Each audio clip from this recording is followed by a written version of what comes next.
લીસા લોટમાંથી ઘરે જ બનાવો દાણેદાર એવો મોહનથાળ. આ મોહનથાળ બનાવી લેશો ને એટલે મીઠાઈવાળાનો મોહનથાળ તમે ભૂલી જ જવાના છો.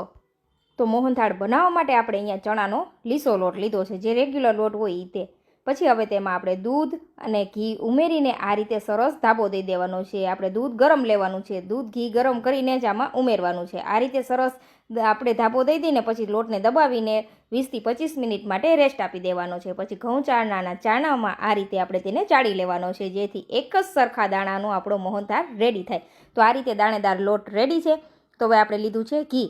ઘી સરસ ગરમ થાય ને એટલે આ રીતે આપણે તેની અંદર જે આપણે ધાબો દીધેલો લોટ હતો તે ઉમેરી દેશું, ચાળેલો લોટ.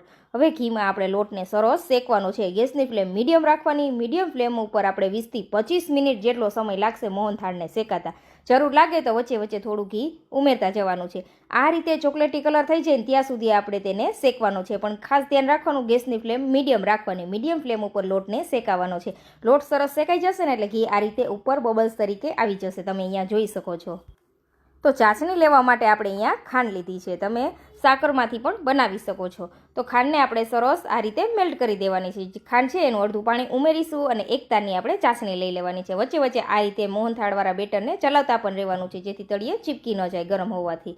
તો આ રીતે તમે જોઈ શકો છો, એક તાર થવો જોઈએ, તૂટવો ન જોઈએ તાર, એવી આપણે ચાસણી લેવાની છે. તો ચાસણી પરફેક્ટ છે. તો હવે તેને આપણે મોહનથાળનું જે બેટર હતું તેની અંદર ઉમેરી દેશું. ચાસણીને સરસ મિક્સ કરી દેશું. સાથે જ આપણે જાયફળ એલચીનો પાવડર પણ ઉમેરી દેવાનો છે.